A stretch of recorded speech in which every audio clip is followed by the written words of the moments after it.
믿음돌 재건 공동체 어떻게 와 이렇게 사이 기쁨이 탄생 기쁨이 탄생 한 영원 사랑 용서를 향한 열정 영광과 평화로의 초대 열리는 제자시대 경계를 넘어선 복음의 확장 준비된 면류관 남겨진 부탁 선한 싸움을 위한 편지 미리 받은 승리에 다시 한번 하나님의 마음 시작 하나님의 마음 열방을 향한 꿈 만나 세대 신앙 예수 천년 모범 마음과 지혜 사랑의 줄 사명의 줄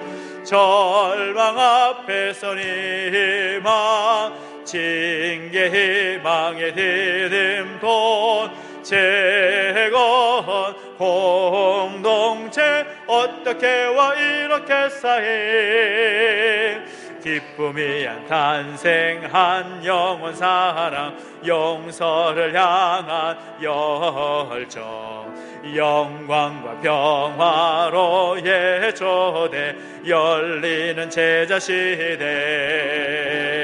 경계를 넘어선 복음의 확장 준비된 면류관 남겨진 부탁 선한 싸움을 위한 편지 미리 받은 승리의 노래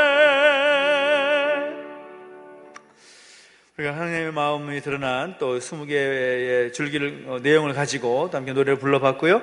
우리가 계속 우리가 공부하고 있는 과정은 성경 줄기 내용입니다. 40개의 성경 줄기를 볼 수가 있는데 우리가 성경 줄기의 내용을 공부하면서 살펴보고 있는 것은 우리가 먼저는 모세오경을 통해 살펴보면서 이 모세오경 창세기부터 룻기까지의 11개의 성경 줄기를 공부했었습니다. 원역사 그리고 족장사까지 이어지면서 또 모세오경 마지막에는 교육의 성공 사례 이 룻기 내용까지 함께 모세오경의 11개 줄기를 공부했고요. 우리가 이어서 본 것은 이제 왕정 500년을 공부하면서 미스바 세대부터 시작해서 공부를 계속 해가고 오는 과정 가운데 있는데 이 왕정 500년은 여러분 알다시피 북이스라엘과 또 남유다 왕국으로 분열되고 또 그 북이스라엘이 아수르에 의해서 망하고 또 남유다 왕국은 바벨론에 의해서 망하게 되는 그 시간까지의 내용을 왕정시대 500년의 줄기로 함께 공부를 합니다. 그래서 오늘 왕정 500년까지 공부를 하고 나서 그 다음 단계로 넘어가기 페르시아 70년, 바벨론 포로 70년 그 내용을 공부하기 그 사이에 있었던 내용들을 오늘 또 줄기 내용을 통해 가장 공부를 할 것입니다. 그래서 오늘 함께 공부하게 되는 줄기 또 성경 공부 이야기는 역대기 이야기를 함께 공부하게 되겠는데요. 자, 우리가 계속해서 성경을 함께 공부하고 있습니다. 성경을 공부하면서 우리가 반드시 잊지 말아야 될 것은 성경은 이야기다라는 겁니다. 따라합시다. 성경은 이야기다. 이 관점을 절대로 놓쳐서는 안 됩니다. 이 성경이 어떤 이론을 말하는 내용도 아니고 하나님께서 하나님의 백성들에게 주시는 이야기, 창조 이야기부터 시작해서 다시 오실 예수님에 관한 이야기까지 기록되어 있는 성경의 이야기라는 측면을 우리가 놓쳐서는 안 된다는 거죠. 그런데 중요한 것은 이 성경 이야기가 여타의 다른 이야기와는 아주 다르다라는 거죠. 근데 우리가 살면서 참 중요한 것은 우리가 이야기에 참 많이 굶주려 있는 것을 보게 됩니다. 무슨 말인가 하면 누군가 이야기를 하면 듣지 않는 것 같아도 귀가 저절로 그쪽을 향해서 가 있는 것을 발견하게 되죠. 그래서 다 듣게 됩니다. 듣고 싶지 않은데 꼭 지나보면 다 듣고 있는 것을 발견하게 되는 거예요. 그렇게 졸리는데도 그 이야기가 진행이 되면 그 이야기에 쏙 빠져버리는 내 모습을 발견할 때가 있습니다. 그래서 세상에는 참 우리로 하여금 쑥 빠지게 하는 그런 이야기들로 넘쳐나고 있는데 그 세상에 수많은 그런 이야기들, 우리가 관심 갖지 않아도 저절로 귀를 기울이게 되는 수많은 이야기가 있는데, 그런 이야기들과 오늘 우리가 함께 나누고 있는 이 성경의 이야기가 어떻게 다른가, 우리가 그것을 명확하게 정리를 하고 넘어갈 필요가 있겠습니다. 그래서 성경은 이야기다, 성경 스토리이다 이렇게 말하는데, 과연 성경의 이야기가 세상에 들려오는 수많은 이야기와 어떻게 다르길래 우리가 성경의 이야기를 특별하게 봐야 되는가? 그 5가지 함께 살펴보자라는 거죠. 가장 먼저 살펴볼 수 있는 것은 무엇입니까? 여러분 교재도 적어드렸지만 뭐예요? 첫째, 시작. 아주 시원하게 펼쳐져 있다. 아주 시원하게 펼쳐져 있다라는 겁니다. 이 성경 이야기를 보면 답답하지가 않습니다. 아주 시원하게 펼쳐져 있다는 거죠. 이를테면 이 창조부터 새 창조 이야기까지 정말 엄청난 그런 내용들이 시원하게 성경 가운데 기록이 되어 있다는 거죠. 마태복음 1장을 보면 우리가 1장 1절 아브라함과 다윗의 자손 예수 그리스도의 세계라, 딱 그 내 말씀 한 절을 우리가 볼 수가 있는데, 마태복음 1장 1절 여러분 아시죠? 창세기 1장 1절과 마태복음 1장 1절을 우리가 좀 외우고 있을 필요가 있습니다. 창세기 1장 1절 시작. 갑자기 붙잡아서 시작. 태초에 하나님이 천지를 창조하시니라. 이 말씀 한 구절을 우리가 암송화 그대로 믿을 수 있으면 여러분 믿으면 제대로 된 겁니다. 태초에 하나님이 천지를 창조하시니라. 어마어마하지요. 그런데 마태복음 1장 1절의 내용도 굉장한 내용을 담고 있습니다. 아브라함과 다윗의 자손 예수 그리스도의 세계라. 여러분 아브라함과 다윗 사이에 몇 년이라는 시간이 간격이 있는지 아세요? 맞춰보십시오. 1번 500년, 2번 1000년, 3번 2000년. 몇 번일까요? 대충 찍어보십시오. 가장 긴 거 찍으면 돼요. 이런 경우에는 가장 긴 거 찍으면 되는데, 그렇습니다. 아브라함과 다윗까지의 그 시간의 간격이 2000년입니다. 2000년. 그 2000년에 대한 그 이야기를 시원하게 펼쳐놓고 한 문장으로 딱 그 이야기를 시작합니다. 세상에 많은 책들이 있고 많은 이야기가 있지만 그토록 그 긴 2000년의 시간을 한 줄로 압축해서 나오는 책은 어디 봐도 없습니다. 아브라함과 다윗의 자손 예수 그리스도의 세계라. 어마어마하지요. 그 2000년의 이야기를 아주 시원하게 펼치고 있다는 것을 볼 수가 있고, 그래서 우리가 성경의 그 특징이, 성경 이야기의 특징이 뭔가 하면, 야, 정말 그렇구나. 이것은 성경 이야기가 복잡하지 않고 시원하게 펼쳐져 있다는 것을 볼 수가 있고, 두 번째 특징이 뭔가 하면 따라합시다. 잘 연결되어 있다. 잘 연결되어 있다는 겁니다. 그러니까 성경 속의 각각의 이야기의 스토리가 따로따로 별개의 이야기가 아니라 잘 연결되어 있다는 겁니다. 한 민족과 모든 민족, 개인과 가정과 나라, 또 시간과 공간과 인간, 그런 관점에서 잘 연결되어 있고 짜임새 있게 구성되어 있는 것이 성경의 스토리다라는 것을 우리가 볼 수 있다는 것이죠. 특별히 성경 이야기를 보면 한 민족과 모든 민족 이야기 들어있습니다. 즉 아브라함의 후손인 그 민족, 이스라엘 민족을 통해서, 그 한 민족을 통해서 모든 민족과의 관계를 가운데 그 이야기가 진행되는 것을 보게 되는 거죠. 우리가 지금 왕정 500년 시간을 넘어서 이제 페르시아 70년, 그 70년 사이에 그 지점까지 우리가 와 있는데, 그 페르시아 70년 가운데 가게 되기 위해서 이 5대 제국을 공부할 수가 있죠. 아수르, 바벨론, 페르시아, 헬라, 로마. 그러니까 한 민족인 이스라엘 백성들을 통하여서 그 5대 제국과의 관계 가운데 연결되어 있는 그런 이야기들. 그러니까 엄청난 스토리가 성경 가운데 기록이 되어 있고, 그 이야기가 각각 따로 노는 것이 아니라 연결되어 있다는 것, 아주 짜임새 있게 연결되어 있다는 것. 그것만이 아니라 개인과 가정, 가정과 나라, 시간, 공간, 인간, 이런 것들이 잘 연결해 놓은 그런 이야기가 성경 스토리다라는 것을 우리가 좀 알 필요가 있겠다라는 것이고, 세 번째는 뭐냐면, 세 번째 특징은 뭔가 하면, 읽어봅시다. 시작. 그 당시 그들의 눈물과 땀의 이야기이다. 그 당시에 등장하고 있는 성경의 스토리에 그 당시의 사람들, 그 사람들의 눈물의 이야기, 그들의 땀에 흘리는 그 이야기가 성경의 이야기라는 것입니다. 여러분, 노아가 얼마나 많은 눈물과 땀으로 범벅되는 그런 인생을 살았는지 성경에 기록이 되어 있는 거죠. 또 아브라함 어떻습니까? 너무나 많은 눈물과 땀을 그 당시에 쏟았던 아브라함의 모습을 오늘 성경을 통해서 확인하게 됩니다.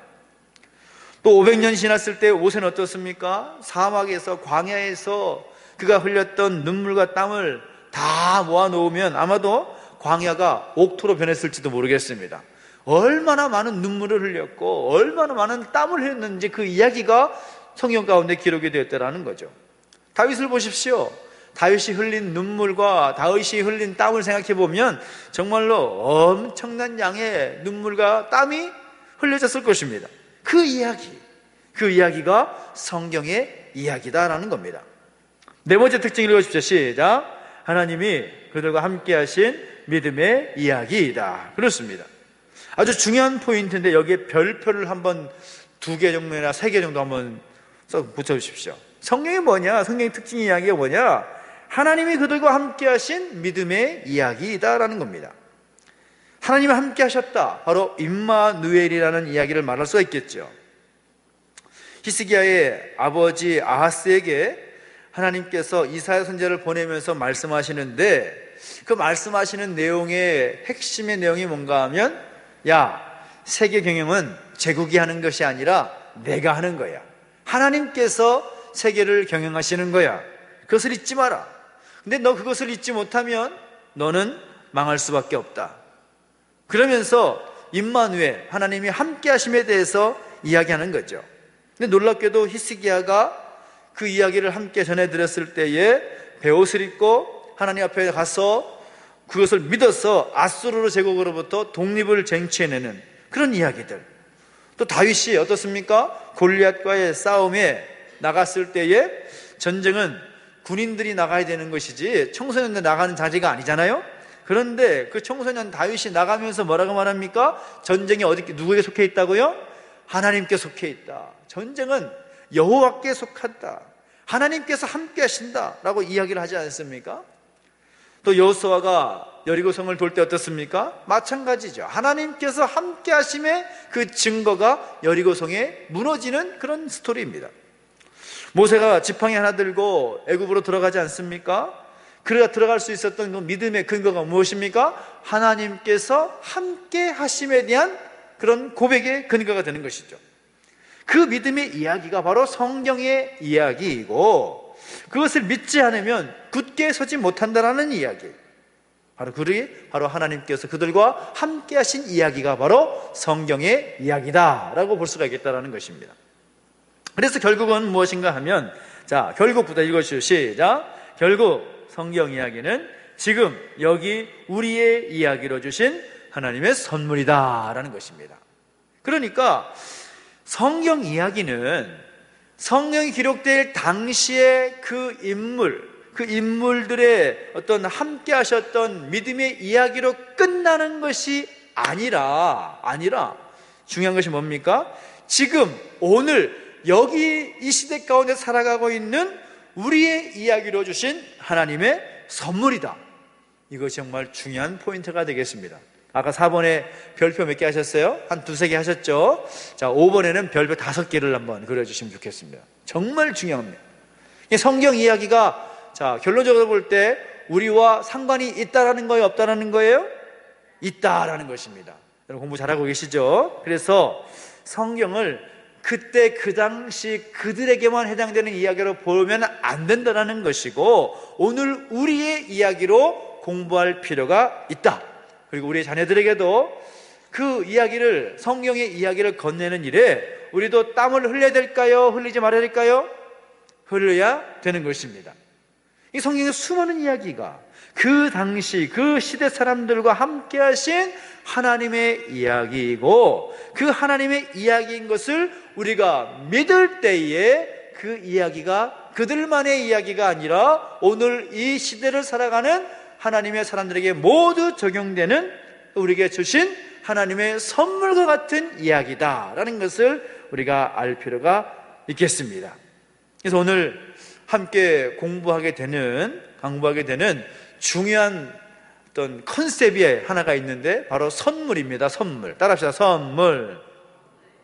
그래서 선물 받으면 여러분 기분 좋아요? 안 좋아요? 기분이 좋지요. 아무리 보잘것없는 것이라고 해도 선물하면 일단은 기분이 좋습니다. 선 받은 다음에 기분이 어떻게 됐는지 그건 상관하지 말고 선물하면 기분이 좋아요. 요즘 저희 딸이 자꾸 선물을 줘요. 태희가 자꾸 선물을 줍니다. 선물을 준다고 하면 기분이 좋죠. 짓궂어가지고 몇 가지 일이 벌어졌는데 막상 받아보면 기분이 별로 좋진 않아요. 이상한 거 만들어 갖고 와가지고 아빠 선물이야 이렇게 주는데 일단 선물하면 기분이 좋습니다. 그잖아요? 선물 좋습니다. 근데 선물인데 어떤 선물 이야기냐? 하나님께서 주시는 선물 이야기, 바로 성경의 이야기를 함께 공부해 보자라는 거죠. 성경이 하나님 백성들에게 주신 특별한 선물이다 라는 관점에서 볼 때 오늘 우리가 함께 공부하게 되는 텍스트가 어딘가 하면 바로 역대기 상하 이야기가 되겠습니다. 우리가 역대기 숲이라고 하는 제목을 가지고 공부하게 되는데 우리가 오늘 공부하게 되는 중심적인 그런 본문은 역대기 상하, 역대상, 역대하 그 내용이 되겠습니다. 그 이야기를 중심으로 해서 5개의 챕터로 나눠가지고 함께 공부를 할 텐데 역대기 상하와 더불어서 함께 볼 수 있어야 될 그런 성경이 열왕기 상하, 그리고 역대기 상하, 그리고 역대기에 나오는 족보 이야기, 그리고 역대기 속에 나오는 다윗에 대한 이야기, 그리고 역대기 속에 솔로몬과 히스기야의 이야기로 이 하나님의 선물인 이 이야기를 한번 살펴보도록 하겠습니다. 자, 여러분, 하나님께서 새로운 시대를 열 때마다 선물을 주셨는데 그 선물이라는 것이 우리가 흔히 사람들과 관계 속에서 주고받는 그런 선물의 종류가 아니라 또는 어떤 새로운 시대를 열어야 되니까 그들의 손에 어떤 무기라든가 또 먹을 양식과 같은 그런 선물로 쥐어주신 것이 아니라, 물론 그런 것도 중요하겠지만 그런 것들하고는 비교가 안 될 만큼 놀라운 하나님의 선물을 쥐어주셨다라는 거죠. 새로운 시대를 열 때마다. 근데 그게 뭐냐? 바로 역사라는 선물을 주셨습니다. 역사. 여러분 보십시오. 여러분 기드온과 300용사 여러분 아시죠? 그 이야기는 하도 많이 들었으니까 또 그 이야기를 여러분 잘 아실 겁니다. 근데 기드온과 300용사, 자, 용사라고 하고 군인이라고 한다면 그들의 손에 들려 있어야 되는 것이 뭐예요? 칼, 창, 방패 이런 게 들려 있어야 되잖아요. 맞죠? 네, 맞습니다. 군인이니까 전장 나가서 미디안 군인과 싸워야 되니까 당연히 그들의 손에 들려 있어야 되는 것은 칼과 창과 방패와 같은 어떤 무기가 들려 있어야 되는데, 하나님께서 그들에게 하신 말씀이 뭔가 하면, 야, 네 손에 들고 있는 무기들 다 내려놔, 그렇게 말씀하시는 거예요. 사실 싸우러 나갈 준비가 다 끈 군사들에게 있어서 이 무기라는 것은 결정적인 것이라고 할 수가 있는데, 그들 손에 있는 무기들을 내려놓고 하나님께서 들라고 하신 것이 뭡니까? 여러분 정말 어이없는 거죠. 횃불, 항아리, 나팔, 칼과 창과 방패를 내려놓고 횃불과 항아리와 나팔을 들라라는 것입니다. 여러분 이 상황이 여러분 이해가 되세요? 아, 이게 참 그런 놀라운 승리를 했구나. 기드온과 300용사, 그들 정말 칼 한 번 써보지 않고 위대한 승리를 거두었거나 라고 끝내서는 절대로 안 되는 이야기라는 겁니다. 왜 하나님께서 칼과 창과 방패를 다 내려놓고 그들 손에 횃불과 항아리와 그리고 나팔을 들게 하셨나? 여러분 한 번이라도 생각해 보신 적 있으세요? 이게 굉장히 중요한 겁니다. 우리가 성경 이야기를 볼 때도 왜 그렇게 하나님께서 그렇게 하셨을까라는 그 생각을 하면서 볼 필요가 있는데, 하나님께서 왜 그들 손에 있는 무기를 내려놓고 횃불과 항아리와 나팔을 들게 하셨을까? 이유가 있겠죠. 나팔 이야기, 나팔. 특별히 이제 항아리를 깨고 횃불을 들고서 나팔을 불 때에 어떻게 됐습니까? 미디안 군이 혼비백산하면서 막 서로 죽이고 막 난리 났잖아요. 결국 승리를 거두게 되는데, 그렇게 하신 이야기가 뭔가 하면 그 나팔만 해도 시대를 거슬러 올라가 보면 우리가 생각할 수 있는 사건이 하나 떠올라야 되는 것입니다. 시대를 거슬러 올라가 보면 나팔, 가장 먼저 언제 나와요? 여호수아와 만나 세대들이 여리고성을 돌 때에 맨 앞에 선 제사장들이 손에 들고 있었던 것이 뭐냐 하면 나팔을 들고 있었습니다. 나팔.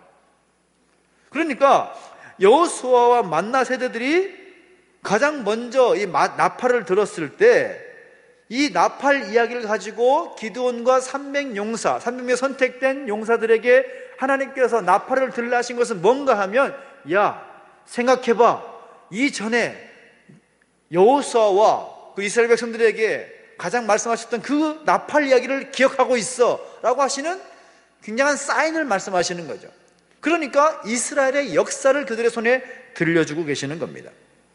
그러니까 이제 기드온과 함께 미드안과의 싸움에 있어서 하나님의 역사를 놀랍게 새로 써야 되는데, 지금 이 기드온과 300명의 선택된 그 군인들이 나팔을 들므로써 우리가 과거 여호수아와 우리의 선조들이 가나안 땅을 정복할 때 나팔을 들었던 그 나팔을 우리가 지금 들고 있구나, 야, 그 이야기가 오늘 우리에게 해당되는구나 라는 그런 모습들을 이해하게 되고 그 역사의 현장에 동참하게 되는 것들을 경험하게 되는 겁니다.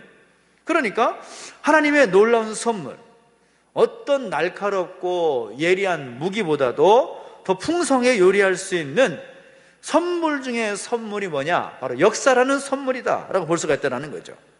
그래서 하나님이 어떻게 역사를 통해서 역사라는 것을 그들의 손에 쥐어주어서 그 놀라운 역사를 일어나신가, 또 새 시대를 열어가시는가 라는 것을 보면 크게 네 가지 정도의 단계를 두고서 볼 필요가 있겠는데요. 자, 여러분 보십시오. 처음에 하나님께서 이스라엘 백성들을 모세를 중심으로 해서 제사장 나라를 세우고자 하시고 그들을 제사장 백성으로 삼으십니다.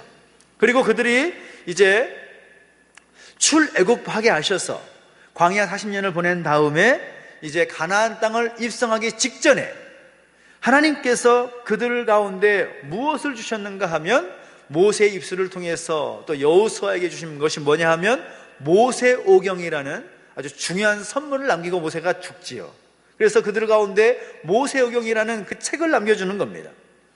이제 앞으로 가나안 땅에 들어가서 제사장 나라를 세우고 또 거룩한 시민으로 살 수 있는 놀라운 모든 방법과 원리 원칙이 모세오경 가운데 들어있기에 그것을 이제 백성들에게 주고 남기고 자신은 퇴장하는 겁니다.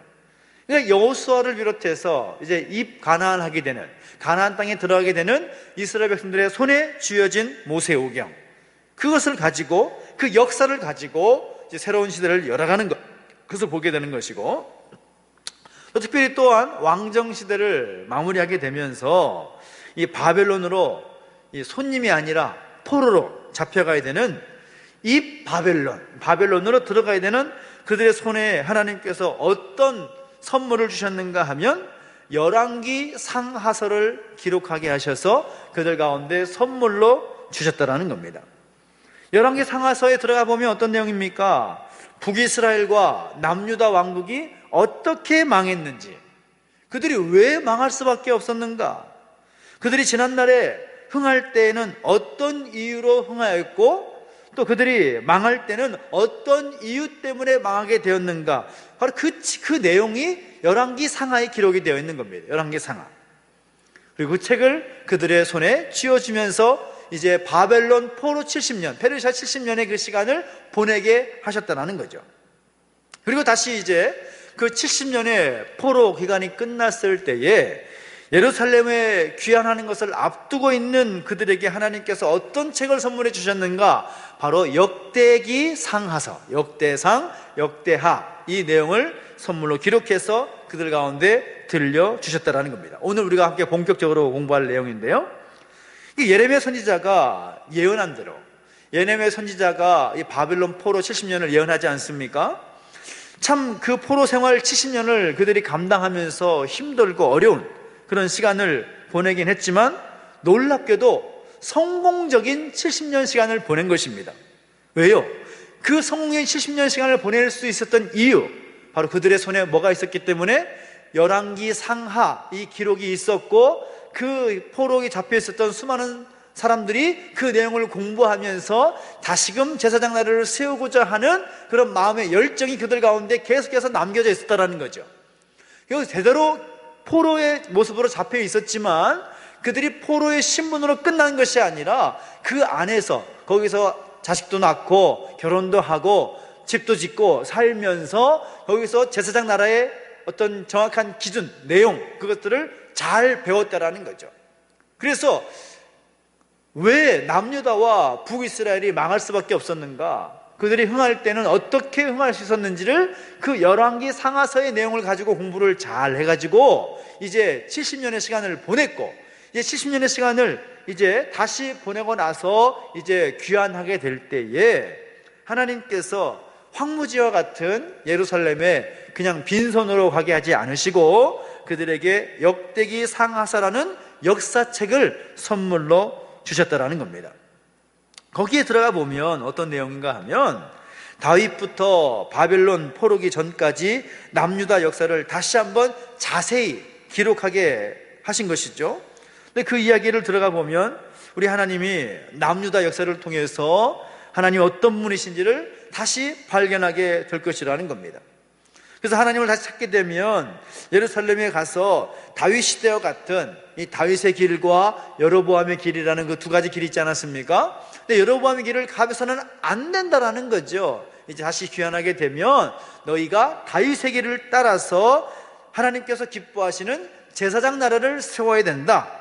그 놀라운 그림을 가진 역사이기가 바로 역대기 상하 내용에 할 수가 있다라는 겁니다. 그리고 나서 그것을 끝나는 것이 아니라 마지막 네 번째는 뭔가 하면 이제 모든 민족에게 땅 끝까지 가서 복음을 전해야 할 우리에게 하나님께서 성경 66권이라는 역사 기록을 선물로 주셨다라는 겁니다. 이해되시죠? 네 가지를 말씀드렸습니다. 첫째는 뭐라고 그랬어요? 이스라엘 백성들이 이제 가나안 땅에 입성하게 되면서 그들 손에 뭘 지어줬다고요? 모세오경이라는 책을 지어주었습니다. 그리고 남유다가 망하여서 바벨론 70년 포로, 페르시아 70년 포로를 보내질 때에 그들 손에 들려서 포로로 잡혀가게 한 것이 뭐라고요? 열왕기 상하. 포로 기간을 마치고 나서 다시 예루살렘으로 돌아오게 되는 귀환하게 된 그들에게 들려준 것이 뭐라고요? 역대기 상하. 이제 오늘 우리에게 이 시대가라고 살아가고 있는 우리 모든 그리스도인들에게, 모든 민족에게 가서 땅 끝까지 복음을 증거하던 우리에게 하나님께 주신 것이 뭐라고요? 성경 66권. 그러니까 이 성경이라는 놀라운 역사기를 이야기를 선물로 주신 하나님의 섭리가 얼마나 놀라운가, 바로 그것을 우리가 볼 수가 있겠지요. 그래서 오늘은 역대기 상하서라는 선물을 가지고 어떤 꿈을 꾸어야 될지 그들의 이야기로 한번 들어가 보도록 하겠습니다. 자, 하나님께서 선물로 주신 역사 기록으로 들어가 보면 가장 중요한 근간이 되는 중요한 기록이 있습니다. 근데 그 기록이 뭐냐 하면 바로 모세가 기록한 레위기입니다. 레위기. 그 레위기라는 책 한 권의 기록 이야기, 그 이야기를 굉장히 중요한 골격으로 놓고서 역대기 상하서를 기록하고 있다라는 사실을 우리가 파악하면 좋겠다라는 거죠. 이미 모세 때에 하나님께서 제사장 나라를 어떻게 경영해야 될 것인가, 모세 때에 하나님께서 제사장 나라에 대해서 분명히 말씀합니다. 제사장 나라가 어떤 나라냐? 하나님의 용서가 있는 나라다. 이웃과의 나눔이 있는 나라다. 민족과의 평화가 있는 나라다. 이 세 가지 특징을 분명히 말씀드렸습니다. 그래서 그것을 말씀드리면서 이 제사장 나라는 바로 그런 나라다. 그런 나라를 또 중심 가치를 두고 나가는 나라다. 다시 한번, 제사장 나라는 첫 번째로 하나님의 용서가 있는 나라다. 두 번째는 이웃과의 나눔이 있는 나라다. 세 번째는 민족과의 평화를 이루는 나라다. 그 세 가지 기준을 말씀드렸는데, 그 제사장 나라의 꿈을 이루어가는 데 있어서 많은 어떤 시행 세칙들이 있습니다. 이 시행 세칙들이 뭔가 하면 한 세 가지 정도를 볼 수가 있는데요. 먼저는 제사장 나라의 어떤 규칙과 계명들이 있는데 그것을 준행하면, 그것을 잘 순종하고 따르게 되면 어떻게 되겠는가? 그 나라에 외교 문제가 없는 평화가 있겠다라는 겁니다. 경제적으로도 안정적인 그런 시대가 될 것이다라는 거죠. 이 제사장 나라의 규칙과 그런 계명들을 잘 지키면 평화롭고 안정된 나라를 이루어가게 될 것이다. 근데 그렇지 않으면이 중요하죠. 다시 말해서 하나님께서 레위기를 통해서 어떤 5가지 제사, 7가지의 절기와 명절에 관한 내용들, 어떤 그런 것들을 잘 지키면 그렇게 복을 주시는데, 잘 지키지 아니하면 어떻게 되겠는가? 지난주에도 말씀드렸고 레위기를 공부할 때 말씀드렸지만 세 단계의 어떤 징계를 하실 거라는 거죠. 3단계 징계. 그 3단계 징계가 뭡니까? 1단계 뭐예요? 흉년. 2단계 뭐였습니까? 수탈, 빼앗길 것이다. 3단계 뭐예요? 포로로 잡혀갈 것이다. 다시 한번 1단계 징계는 뭐라고요? 흉년, 이제 먹을 것이 없어질 것이다. 2번째 수탈, 다른 민족으로부터 빼앗길 것이다. 3번째 단계 뭐예요? 이제는 완전히 빼앗겨서 포로로 잡혀가게 될 것이다. 이미 레위기에서 말씀하신 내용입니다. 그러니까 잘 지키면 민족과의 평화와 또 용서와 화평의 그 시간을 보내게 될 것이지만, 잘 지키지 않으면 그런 3단계에 걸친 징계를 받게 될 것이다 라는 것입니다. 그런데 마지막 3번째가 중요한 시행규칙인데요, 자, 형벌을 받으면서 그것을 깨닫고, 그것이 어떤 의미가 있는지 깨닫고 형벌을 기쁘게 받게 되면 하나님의 은혜 가운데 다시금 새롭게 시작하게 하실 것이다 라는 것들의 내용을 볼 수 있어야 된다는 거죠. 이미 하나님께서 레위기를 통해서 그 내용을 말씀하신 것입니다. 우리가 잘못을 해서 야단을 맞을 때가 있지 않습니까? 근데 잘못해서 야단 맞을 때, 내가 잘못했지, 내가 다시는 잘못하면 안 되겠구나, 그런 생각을 하면서 야단을 받는 사람이 있는가 하면, 야단 맞으면 내가 지금 왜 야단 받고 있지? 내가 정말 열받네, 내가 뭘 잘못했다고 말하면서 생각하면서 야단 맞는 사람도 있잖아요. 근데 하나님께서 주신 징계는 의미가 있다라는 겁니다. 근데 그 징계를 하나님이 주신 징계로 이해를 하고 깨닫고서, 내가 다시는 그런 잘못된 길을 밟아서는 안 되겠구나 라는 것을 깨닫고 살아가는 사람에게는 다시 회복하게 하시는 그런 은혜가 있게 하실 것이다 라는 그런 제사장 나라의 어떤 중요한 원칙, 시행세칙들이 있을 것이라는 것이고, 그 내용이 바로 역대기 상하에서의 내용되는 바로 그 내용의 기본적인 골조라는 것입니다. 자, 그렇게 보면서 함께 보면 좋겠다라는 것인데, 특별히 우리가 하나님께서 선물로 주신 열왕기 상하 그 내용을 한번 보겠는데요. 자, 옆에 있는 내용도 한번 같이 한번 읽어주시겠습니까? 바벨론 포로, 시작. 바벨론 포로 70년을 시작하는 남유다 백성에게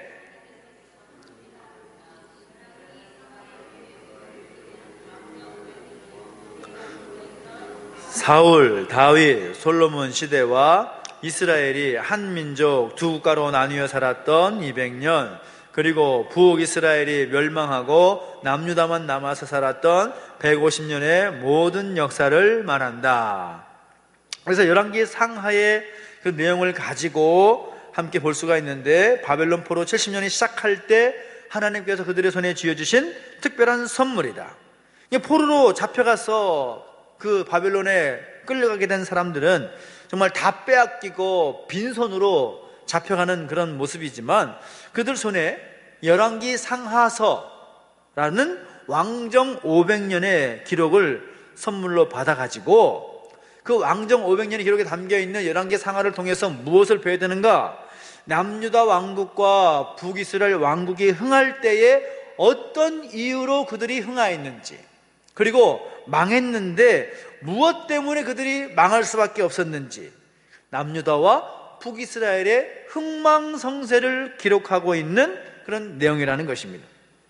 그래서 여러분, 대부분의 사람들을 보면 어떻게 인생을 살아왔는지 정리가 안 되는 그런 인생을 사는 사람이 있는가 하면, 그 인생을 살면 잘 정돈을 하고 내가 그동안 살아온 어떤 삶을 되돌아봤을 때 그 잘못된 길을 다시 걷지 않기 위해서 잘 정돈하고 다시금 반성하면서 새로운 삶을 사는 사람도 분명히 있다는 거죠. 어떤 사람이 좀 지혜로운 사람입니까? 정리 안 되는 인생을 사는 사람보다는 그 돌아온 살아왔던 인생을 되돌아보면서 잘못된 길을 다시금 반복하지 않으려고 힘쓰고 애쓰는 사람이 지혜로운 사람인 거죠. 바로 그러한 인생 되기를 원하시는 겁니다. 남유다와 북이스라엘 왕국이 어떻게 살았는지 너희가 똑바로 알아라. 이 열왕기 상하서의 기록을 통해서 남유다와 북이스라엘의 흥망흥쇠를 보면서 너희가 어떻게 살아야 될지를 결정을 하라.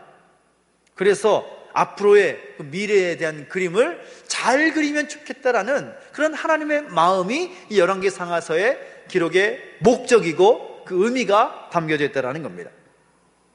여러분, 그래서 들어가 보면 열왕기와 15장 29절을 보면, 여러분 교재에 나와 있지는 않지만 이런 내용이 있습니다. 아수르 왕 디글랏 빌레셀이 온 땅을 점령하고 그 백성들을 사로잡아 아수르로 옮겼더라 라는 기록이 나오는데, 아수르 때문에 북이스라엘이 사마리아가 망해버렸다라는 이야기가 나옵니다.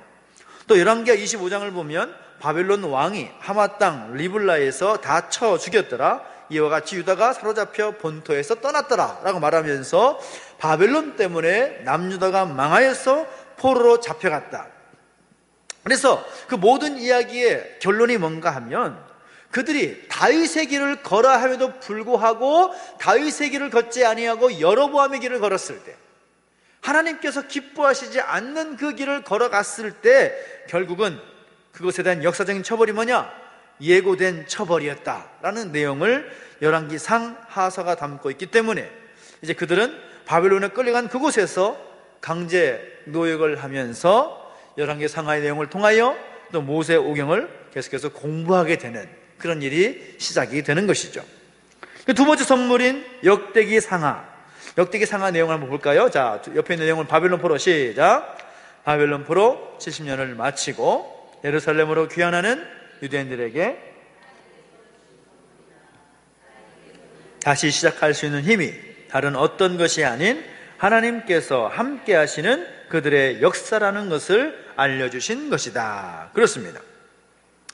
쉽게 말하면 열왕기 상하서는 남북 왕정의 500년 이야기를 그 내용으로 해서 바벨론으로 포로로 잡혀서 들어가게 될 때 주신 선물이라면, 이제 바벨론 70년 포로가 끝나서 예레미야를 통하여서 말씀하셨던 그 70년이라는 그런 포로 생활 기간이 끝났을 때에 이제 바벨론이 망하고 페르시아라는 새로운 제국이 등장하게 되면서 페르시아의 정책과 맞물리면서 이제 포로의 신분에서 다시금 예루살렘으로 귀환하는 신분으로 상황이 바뀌게 될 때, 그 제국을 나오게 되면서 그들의 손에 하나님께서 어떤 선물을 쥐어주셨느냐?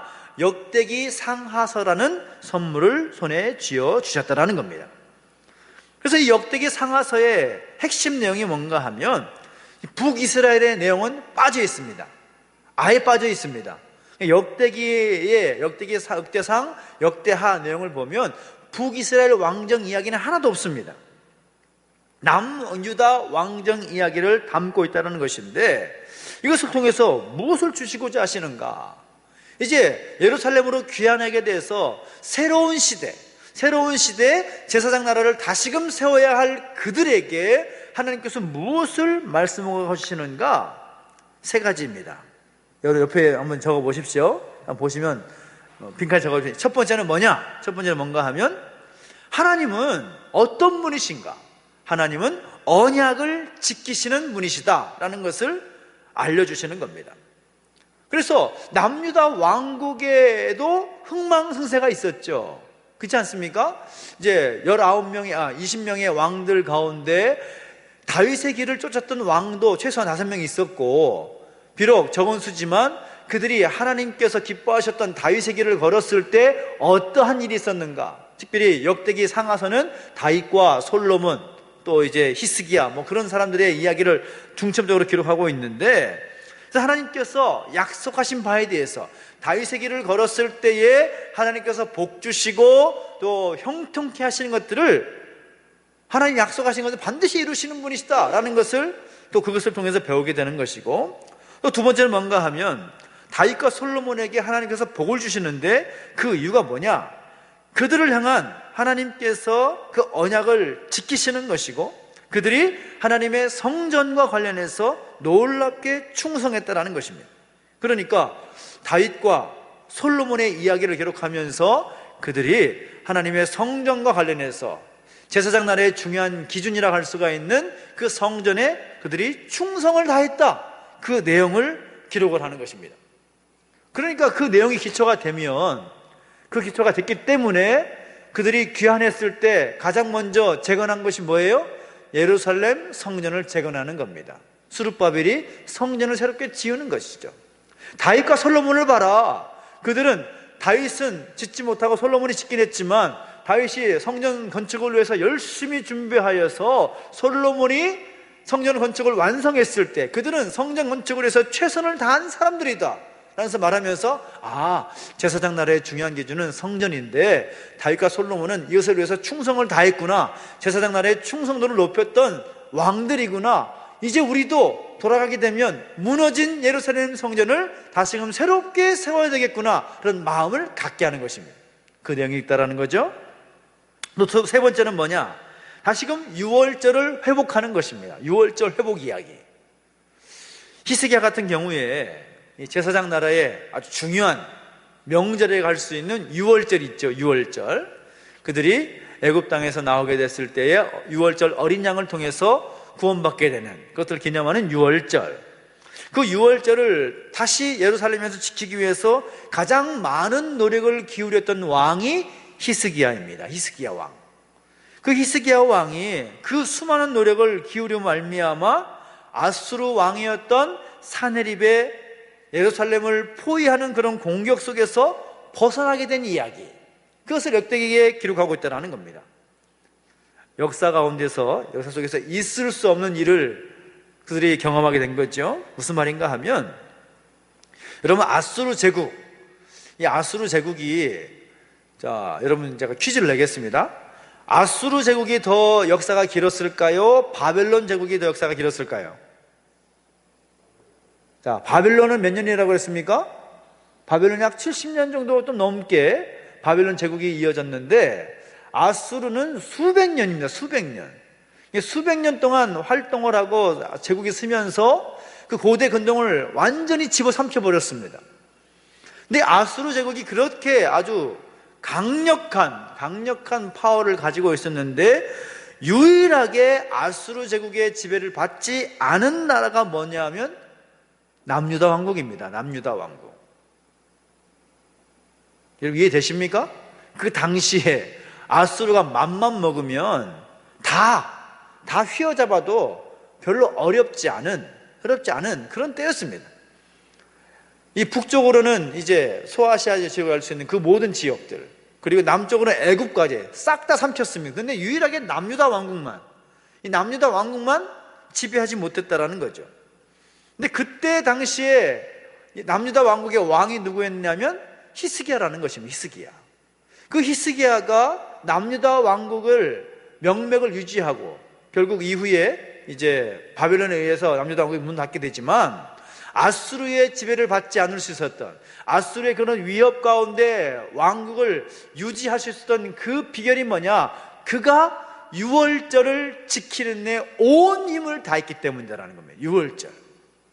다시 말하면, 쉽게 말하면 이제 히스기야가 성공적인 하나님의 칭찬을 받을 수 있었던 이유가 뭐냐? 제사장 나라의 중요한 기준이었던 유월절 명절을 지키는 것, 이것에 정말 충성을 다했기 때문에 그런 어려움을 극복할 수가 있었다. 그 이야기가 역대기 내용에 기록이 되었다는 겁니다. 결론적으로 하나님께서 하신 약속, 그 언약을 반드시 지키시는 분이다. 말씀드렸죠? 언약을 잘 지키면 평화, 번영 이르게 될 것이고, 약속을 지키지 않으면 망하게 될 것이고, 레위기에서 말하고 있는 3단계의 징계를 받게 될 것이다. 그런 면에서 말씀드렸는데, 그 약속하신 바대로 하나님은 이루어 가시는 분이다 라는 것을 핵심으로 해서 역대기 상하서에 기록을 해놓았다라는 말이 되겠습니다. 이해되시죠? 이해되십니까?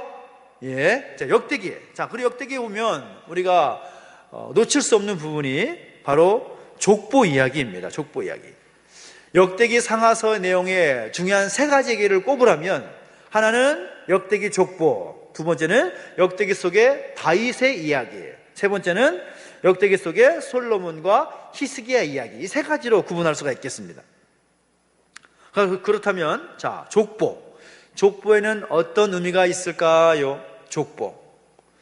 성경에 보면 족보 이야기가 많이 나옵니다. 여러분 이해되시죠? 창세기에도 족보가 나오고 역대기에도 나오고 마태복음, 누가복음에도 족보가 나옵니다. 이 계보라고 하죠. 족보나 계보 이게 나오는데, 자, 족보를 하나님께서 기록하신 목적이 뭘까요? 족보. 굉장히 고리타분해 보이고 읽다가 막 졸리기도 하고 내가 지금 이거를 왜 읽고 있나 그런 생각이 들지도 하는 이 족보를 기록하신 목적이 뭘까요? 분명한 목적, 의미. 그것은 약속하신 바를, 언약하신 것을 지키시는 하나님에 대한 이야기가 족보 이야기라고 할 수가 있습니다. 예를 들면, 자, 아브라함과 하나님께 약속하실 때 뭐라고 말하셨습니까? 내가 내게 복을 주어 너를 많은 민족을 이루게 하겠다. 이삭과 야곱에게도 동일하게 약속하시죠. 내 자손이 하늘의 별과 같이 바다의 모래알과 같이 많게 하겠다. 큰 민족을 이루게 하겠다. 그 민족을 이루게 되는 결과가 족보로 나타나는 거죠. 이렇게 수많은 민족을, 가족들을, 지파를 이루게 되는 것을 기록을 하는 것입니다. 자, 마태복음 1장 1절 아까도 말씀드렸지만 아브라함과 다윗의 자손 예수 그리스도의 계보라 말씀하고 있는데, 그 이야기는 하나님께서 역사를 진행시키시고 그 역사 진행에 있어서 핵심적인 이유는 뭐라고 말씀하시는가 하면 하나님은 약속을 지키시는 분이다. 그것을 말씀하시는 겁니다. 그래서 그것을 다시 좀 쉽게 생각해 본다면, 하나님께서 이제 아담과 하와에게 또 명령하신 것을 생육하고 번성하여 땅에 충만하라 이렇게 말씀하지 않습니까? 그 약속을 하시고 나서 이제 나오는 족보가 아담의 족보가 나오고 그 다음에 또 노아의 족보가 또 나오지 않아요? 바로 그런 결과라고 볼 수가 있다는 거죠. 그래서 우리가 족보에 어떤 의미가 있는가? 먼저로는 그 언약을 지키는 하나님에 대한 이야기라고 볼 수가 있겠다는 것이고, 또 두 번째는 뭔가 하면 하나님께 주신 그 언약을 지키는 사람에게는 복이 있다라는 이야기를 이 족보를 통해서 말씀하시는 겁니다. 신명기 12장을 보면 이런 말씀이 있습니다. 내가 명령하는 이 모든 말을 너는 듣고 지키라. 그러면 너와 내 후손에게 영구히 복이 있으리라 라는 말씀하고 있습니다. 그러니까 제사장 나라의 그 약속, 그 기준, 그 언약을 잘 지키는 자에게는 하나님께서 일시적인 복만 주시고 끝나는 것이 아니라 오래도록 영구한 그 복을 주시겠다라는 이야기가 족보를 통해서 드러난다라는 거죠. 그 부분이 바로 족보의 얘기가 주는 아주 중요한 메시지라고 할 수가 있습니다. 그러니까 이 아브라함과 다윗의 자손 예수 그리스도의 세계다라고 말할 때에 다윗과 다윗의 후손들이 얼마만큼 잘 살아서 생존하게 되었다라는 이야기를 말하는 것이 아니라 하나님께서 하나님의 약속을 잘 지키셨고 그 약속의 그 기반 위에 오랫동안 그 후손들이 보존되고 이어올 수 있었다라는 것을 족보를 통해서 우리가 확인할 수가 있어야 된다는 겁니다. 그리고 족보 이야기 세 번째는 뭔가 하면 복은 천대까지 주시고 죄악에는 3, 4대까지 보응하신다라는 그런 이야기를 볼 수가 있는 겁니다. 복은 천대까지, 그리고 죄악은 3, 4대까지 보응하신다. 이거는 설명을 안 해도 이해하실 것 같은데요. 하나님께서 제사장나라의 기준과 또 그런 어떤 기준을 잘 지키게 되면 복을 주시는데, 복은 어떻게? 천대까지 주시겠다. 그리고 또 그 기준을 잘 지키지 않으면 그 죄악된 모습에는 3, 4대까지 보응하시겠다. 그렇게 말씀하지 않습니까? 자, 아까도 말씀드렸지만 예수님께서 이제 등장하시는 마태복음 1장 1절, 아브라함과 다윗의 자손 예수 그리스도의 세계다. 그 한 문장 안에 2000년이라는 시간이 들어있다고 말씀드렸습니다. 복은 1000대까지라고 할 때 2000년 정도면 충분히 증명이 되잖아요. 근데 악은 3, 4대까지 말하면 성경에 보면 악에 대해서, 이 악한 죄악에 대해서 하나님이 보응하시는, 그것에 대해서 벌하시는 내용들도 많이 기록하고 있는데, 가장 비근한 예로 여로보암, 여로보암이라는 왕 있지 않습니까? 여로보암이라는 왕 몇 대까지 갔을까요? 여로보암 아들 때 대가 끊겨버립니다. 3, 4대까지 못 가지요? 오므리라는 왕조, 악했던 오므리 왕조도 4대 정도에 다 끝납니다. 예후 왕조도 물론 4대로 끝납니다. 하나님 벌 주시는데, 벌을 받는데 몇 대 못 가는 거예요. 말씀하신 대로 3, 4대까지 보응하겠다라는 말이 바로 그런 의미가 있는 것입니다. 그래서 이 성경에 있는 또 족보 이야기를 보면서 야, 이건 정말 하나님께서 정말 그 기준을, 제사나라의 기준을 잘 지켰을 때에 그 하신 약속을 어떻게 지켜나가시는가, 잘했을 때 어떻게, 또 잘못했을 때 어떻게 하시는가에 대한 분명한 말씀을 주신 것에 대해서 어떻게 지켜나가시는가라는 것을 이 족보를 통해서 살펴볼 수가 있겠다라는 것입니다. 자, 네 번째, 특별히 역대기 속에 이 다윗의 이야기를 볼 수가 있다라는 것인데, 다윗이 누구냐? 그 옆에 별칭을 붙여놨습니다만은 2000년 유대 역사에 있어서 대표주자다, 그렇게 말할 수가 있겠다라는 거죠. 유대인 역사에 있어서 가장 대표적인 사람을 꼽으라면 다윗을 꼽을 수 있다라는 겁니다. 역대기 속의 다윗의 이야기는 어떤 내용을 주로 이야기하는가 하면, 다윗은 왕궁보다도 성전이 하나님의 그 통치에 있어서 더 소중한 곳이다라는 생각을 했던 사람이다라는 것입니다. 하나님의 통치에서 성전이 정말 중요하다, 왕궁도 별 볼 일 없게 생각했다는 거죠. 왕정시대에 가장 중요한 왕의 통치가 있는 그 상황 가운데서 왕의 통치와는 비교할 수 없을 만큼 하나님 앞에서 5가지의 제사를 드리고 또 7가지의 어떤 명절과 절기를 지키고 나아가는 하나님의 통치가 더 아름다운 것이다 라고 믿었고, 그 믿음의 어떤 발현이 뭐냐? 성전 건축을 하는 그런 성과로 나타나는 이야기다라는 거죠. 물론 성전 건축을 하는 실행은 솔로몬이 하고 있지만 같은 맥락이라는 것입니다. 그래서 사실 국가를 경영하고 또 통치하는 데 있어서 외교 문제라든지 안보 문제라든지 그런 문제를 능가할 만한 다른 시급한 문제가 없잖아요. 요즘 우리가 일본과의 관계에서 굉장히 복잡한 그런 상황에 처해 있지만 외교적인 갈등의 문제를 푸는 것, 또 국내에 있는 여러 가지 상황들을 풀어가라는 것, 정치, 경제 어떤 그런 풀어가는 그런 것들이 가장 시급한 문제로 갈 수가 있는데, 다윗은 어떤 사람이었느냐? 그 다윗에 대해서 이야기를 할 때 역대기 기자는 뭐라고 기록하는가 하면, 다윗은 그것을 능가하는 의제로 뭘 생각했느냐? 제사장 나라와 유월절 명제를 지키는 것에 높은 충성도를 보였던 다윗을 담고 있는 것입니다. 다윗이 바로 그런 인생을 살았다. 그렇기 때문에 너희가 돌아가서 다시금 예루살렘의 성전을 재건한 일에 다윗처럼 그 마음을 가지고 함께 했으면 좋겠다. 바로 그것이 역대기에 기록하고 있는 다윗의 이야기라는 겁니다. 역대상 29장 3절 5절 말씀 읽어보겠습니다. 시작. 성전을 위하여 준비한 이 모든 것 외에도 내 마음이 내 하나님의 성전을 사모함으로 내가 사유한 금 은으로 내 하나님의 성전을 위하여 드렸노니 곧 오빌의 금 3,000달란트와 수는 7,000달란트라. 모든 성전 벽에 입히며 금, 은 그릇을 만들며 장인의 손으로 하는 모든 일에 쓰게 하였노니 오늘 누가 즐거이 손에 채워 여호와께 드리겠느냐 하는지라. 아멘. 다윗이 하나님의 성전을 이처럼 사모했다라는 겁니다. 이 다윗이 성전을 건축하기에 준비한 내용들, 그리고 솔로몬이 건축했던 성전의 내용들을 우리가 직접 눈으로 확인하지 못했지만 이미지화해서 생각만 해보면 어마어마했을 것이라는 생각이 들지 않습니까? 사방이 금으로 덮여 있지요. 금그릇으로 다 성전의 기물들이 만들어져 있죠. 정말 휘황찬란했을 것 같습니다. 세상에 어떤 것보다 뛰어나 보이는 그 성전이 그 시대에 건축되지 않았을까.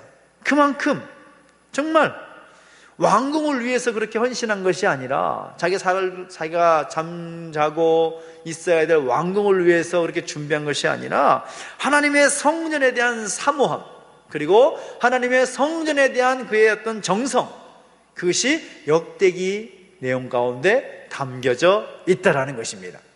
그리고 역대기 속에 솔로몬과 히스기야 얘기를 한번 볼까요? 옆에 나와 있는 오바댜 선지자 내용은 잘못된 겁니다. 밑줄 그냥 딱 지워버리십시오. 솔로몬 다 지워버리시면 되겠습니다. 자, 솔로몬 어땠느냐? 솔로몬은 다윗의 그 성전을 사모하는 마음, 그 성전에 대한 정성, 그 마음을 가슴에 품고 7년이라는 기간 동안에 성전을 건축함으로써 그 성전을 건축했을 때 낙성식을 하면서 여호와의 영광이 온 성전에 가득하게 되었다라는 이야기를 역대기 내용 가운데 기록을 하고 있는 것입니다. 역대하 7장 1절 2절 말씀 읽어볼까요? 시작. 솔로몬이 불이 하늘에서부터 내려와서 그 번제물과 제물들을 사르고 여호와의 영광이 그 성전에 가득하니 여호와의 영광이 여호와의 전에 가득함으로 제사장들이 여호와의 전으로 능히 들어가지 못하였고, 그러니까 이 하나님께서 솔로몬이 지은 성전 건축을 너무나 기뻐하셨다라는 거죠. 다윗이 건축까지 다 마치고 싶었지만 하나님께서 그것을 막으신 이유가 뭐였습니까? 다윗의 손에 피가 너무 많다라는 것이죠. 그래서 그 아들이 성전을 지을 것이다 라고 말씀하셨고, 그 하나님의 약속이 솔로몬 때로 이어졌는데, 솔로몬이 그 하나님의 마음과 아버지 다윗의 그 정성을 다 담아서 성전 건축을 끝냈을 때에 여호와의 영광이 온 성전에 가득하게 되었다라는 역대기의 기록을 보면서 너희가 그런 성전을 다시금 재건했으면 좋겠다, 그 마음으로 역대기 기록이 남겨져 있는 겁니다. 그런가 하면 히스기야 때는 어떻습니까? 히스기야 때는 에브라임 지파 또 므낫세 지파에게 편지를 써서 보내는데, 이 에브라임 지파와 므낫세 지파라는 것은 무엇을 말하는가 하면 남유다와 북이스라엘 그 두 나라에 같이 편지를 보냈다는 말입니다. 그러니까 우리가 먼저 말씀드리자면 이 히스기야 때에 가장 도드라진 그 특징이 뭐냐? 유월절을 제대로 지켰다라는 것인데, 유월절을 지키는 자들은 누구입니까? 하나님께서 택하신 제사장 나라의 백성들입니다. 그러니까 남유다 왕국, 비록 남유다 왕국과 북이스라엘 왕국으로 구분되어 있는, 분단되어 있는 그런 현실이지만, 남유다 왕국의 왕인 히스기야가 남유다 왕국의 백성들만 동원해서 유월절을 잘 지킨 것이 아니라 북이스라엘 왕국 가운데도 편지를 보내어서 그들과 함께 유월절을 잘 지켰다라는 겁니다. 이해되시죠? 그러니까 온전한 유월절 명제를 지킨 왕이 히스기야라는 왕입니다. 그 왕이 바로 에브라임과 므낫세에 편지를 썼다라는 내용입니다. 그러니까 이 제사장 나라에 대한 어떤 충성도가 높지 않으면, 자, 그런 편지를 북쪽으로 함부로 보낼 수가 있을까요? 없을까요? 없는 거죠.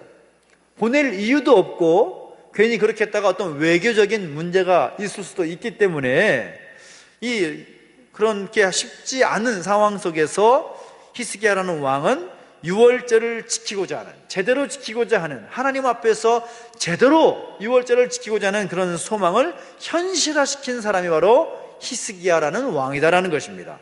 자, 역대 30장 1절 말씀 읽어봅니다. 시작.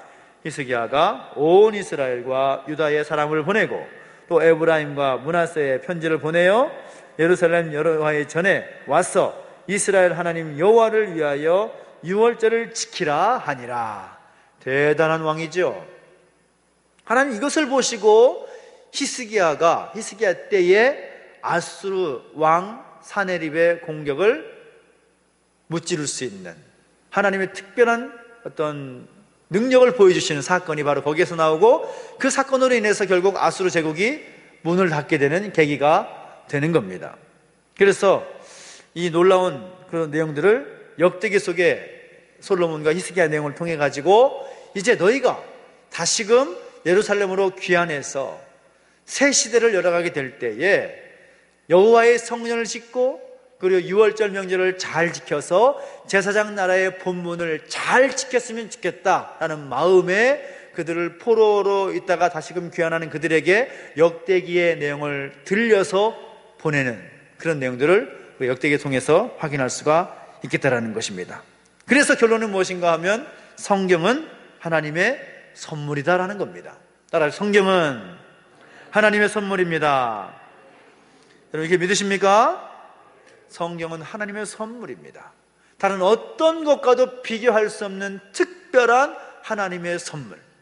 그 선물을 이제 가나안 땅에 입성하게 되는 그들에게만, 그리고 포로로 잡혀가는 그들에게만, 다시금 귀환하는 그들에게만 쥐어주신 것이 아니라 우리에게는 성경 66권이라는 놀라운 선물을 우리 손에 쥐어주시면서 이 성경을 우리가 공부를 잘 해야 될까요? 그냥 대충 해야 될까요? 잘 해야 될 사명이 우리에게 있는 것입니다. 이 놀라운 사실을 기억하고 또 성경에 있었던 놀라운 역사들이 오늘 우리의 삶의 현장 가운데 이루어지게 되기를 간절히 소망합니다. 기도하겠습니다. 우리 항상 기도하실 때에 또 하나님의 놀라운 섭리와 또 계획과 은혜 가운데 감사하면서 기도하기를 원하는 것은 하나님께서 우리 가운데 이 성경이라는 놀라운 선물을 지어주신 것에 대해서 우리가 하나님께 감사했으면 좋겠습니다. 하나님, 우리 가운데 성경을 주셔서 감사합니다. 이 성경의 그 놀라운 선물 우리 가운데 지어주셔서 감사합니다. 그 은혜를 기억하고 우리가 하나님 나라의 거룩한 백성으로서 살기에 그 삶의 기준이 되고 또 놀라운 약속이 이룩되어 있는 성경을 귀하게 여기고 최선을 다해서 공부하고 이 성경의 내용을 내 것으로 삼겠다라는 그런 결단을 가지고 함께 기도했으면 좋겠습니다. 함께 기도하겠습니다. 하나님 아버지, 주님을 찬양합니다.